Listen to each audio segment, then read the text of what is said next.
શિવરાત્રિ માટે સ્પેશિયલ મેં દૂધી અને સાબુદાણાની ખીર બનાવી છે, જે ખાવામાં ટેસ્ટી અને બનાવવામાં એકદમ ઇઝી છે. તો તેના માટે મેં અહીંયા આશરે 250થી 300 ગ્રામ જેટલી નાની સાઇઝની દૂધી લીધી છે.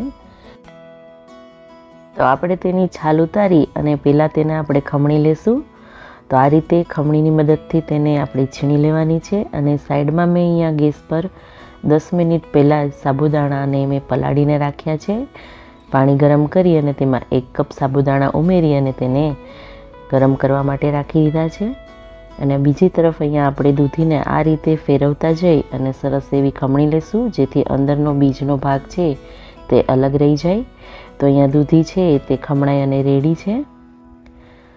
તો હવે આપણે એક જાડા તળિયાવાળું વાસણ લઈશું અને તેમાં આપણે 1 ચમચી જેટલું ઘી ગરમ કરવા મૂકીશું. ઘી સરસ એવું ગરમ થઈ જાય એટલે જે દૂધી ખમણેલી છે તેને આપણે એડ કરી દેવાની. અને દૂધીને આપણે થોડી સોફ્ટ થાય ત્યાં સુધી ઘીમાં સરસ સાતળી લેવાની છે. તો દૂધીને સતળાતા અહીંયા આપણે આશરે 7થી 8 મિનિટ જેટલો સમય લાગશે. તો મીડિયમ ગેસની ફ્લેમ પર તેને વચ્ચે વચ્ચે આ રીતે હલાવતા જઈ અને સરસ એવી શેકી લેવાની છે. તો 3થી 4 મિનિટ સુધી દૂધીને સાતળ્યા બાદ મેં કઢાઈનું ઢક્કણ ઢાંકી અને તેને થોડીવાર માટે કૂક થવા દીધેલી હતી. તો આ રીતે વચ્ચે વચ્ચે ઢક્કણ ઢાંકી અને હલાવતા રહી અને દૂધી અહીંયા 7થી 8 મિનિટમાં સરસ એવી સોફ્ટ થઈ ગઈ છે. તો હવે તેમાં આપણે દૂધને એડ કરશું. તો અહીંયા 1 મોટો કપ ભરી અને દૂધ એડ કરશું. અને આ દૂધ જે છે એ ગરમ કરીને લીધેલું છે, જેથી કુકિંગ પ્રોસેસ આપણી ઝડપથી થઈ જાય. તો અહીંયા બધું સરસ એવું મિક્સ કરી લેવાનું છે. અને હવે દૂધમાં એક બોઇલ આવે ત્યાં સુધી આપણે રાહ જોઈશું અને પછી ફરીથી તેનું ઢક્કણ ઢાંકી અને આપણે તેને ફક્ત 2થી 3 મિનિટ માટે કૂક કરી લેશું. તો અહીંયા આપણે જોઈ શકાય છે કે એક બોઇલ આવી ગયો છે. તો હવે તેનું ઢાંકણ ઢાંકી દઈશું અને 2થી 3 મિનિટ માટે તેને કૂક કરી લેવાનું. તો સાઈડમાં હું અહીંયા ઇલાયચીનો ફ્લેવર સરસ એવો ખીરમાં આવે એટલે 2થી 3 જેટલી ઇલાયચીને ક્રશ કરી લઈશ. અહીંયા તમે જાયફળ એડ કરવા માગતા હોય તો બી એડ કરી શકો. હવે અહીંયા સાબુદાણા જે પલાળેલા હતા તેનું પાણી પણ આપણે અલગ કાઢી લઈશું. સાબુદાણા સરસ એવા ગરમ પાણીમાં સોફ્ટ થઈ ગયા છે. તો અહીંયા 3થી 4 મિનિટ થઈ ગઈ છે અને હવે આપણે તેમાં સાબુદાણાને એડ કરી દેવાના અને બધું સરસ એવું મિક્સ કરી દઈશું. સાબુદાણાને ગરમ પાણીમાં પલાળેલા હોવાથી તે પણ સરસ એવા કૂક થઈ ગયેલા જ છે.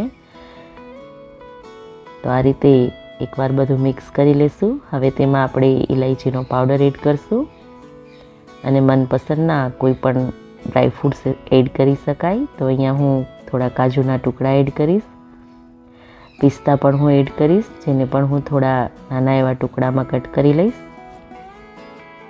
અહીંયા તમે ડ્રાયફ્રૂટ્સને છીણીને અથવા તો શરૂઆતમાં જ ઘી જ્યારે ગરમ કરીએ ત્યારે તેમાં સાતળી અને તમે એડ કરી શકો. અને અહીંયા થોડી બદામની પણ સ્લાઈસ એડ કરી દઈશું. તો આ ખીર જે છે એ ખાવામાં ખૂબ જ ટેસ્ટી અને એક અલગ જ ટેસ્ટ આપે છે. હવે આ બધું જ સરસ એવું મિક્સ કરી દેવાનું છે. અને હવે છેલ્લે આપણે એડ કરીશું ખાંડ, જેના માટે મેં મીડિયમ સાઇઝનો ચમચો લીધો છે. તો 3 નાના ચમચા જેટલું આપણે ખાંડ એડ કરશું, જે તમારા ટેસ્ટ પ્રમાણે વધારે કે ઓછી કરી શકો. અહીંયા તમે ગોળનો પાવડર પણ એડ કરી શકો, પરંતુ ગોળનો પાવડર એડ કરીએ તો આપણી જે ખીરનો કલર છે એ થોડો બ્રાઉન થઈ જાય. એટલે ઓપ્શન છે, જે તમે યુઝ કરતા હોય અથવા તો ખાતા હોય એ એડ કરી શકો છો. તો હવે લાસ્ટમાં અહીંયા બધું મિક્સ થઈ ગયું છે. હવે હું અહીંયા 1 પિંચ જેટલો ફૂડ કલર એડ કરીશ, ગ્રીન ફૂડ કલર. આ બિલકુલ ઓપ્શનલ છે. જો તમે ના ખાતા હોય અથવા તો ના નાખવો હોય તો તમે આ સ્ટેપને બિલકુલ સ્કીપ કરી શકો, પરંતુ સરસ એવો લુક આવે એના માટે મેં અહીંયા 1/2 પિંચ જેટલો જ કલર એડ કર્યો છે, જે સરસ એવો લાઇટ ગ્રીન કલર આવ્યો છે. તો બધું સરસ એવું મિક્સ થઈ ગયું છે. હવે આપણે ખીર બનીને રેડી છે. હવે તેને સર્વિંગ બાઉલમાં કાઢી અને ઉપરથી ડ્રાયફ્રૂટ્સ નાખી અને સરસ એવું ગાર્નિશિંગ કરી લઈશું. તો તૈયાર છે આપણી દૂધી સાબુદાણાની ખીર. તો જરૂરથી ટ્રાય કરજો. વિડીયો સારો લાગ્યો હોય તો લાઇક, શેર એન્ડ સબસ્ક્રાઈબ કરવાનું ના ભૂલતા. ફરી મળીશું નવા વિડીયો સાથે. Bye bye.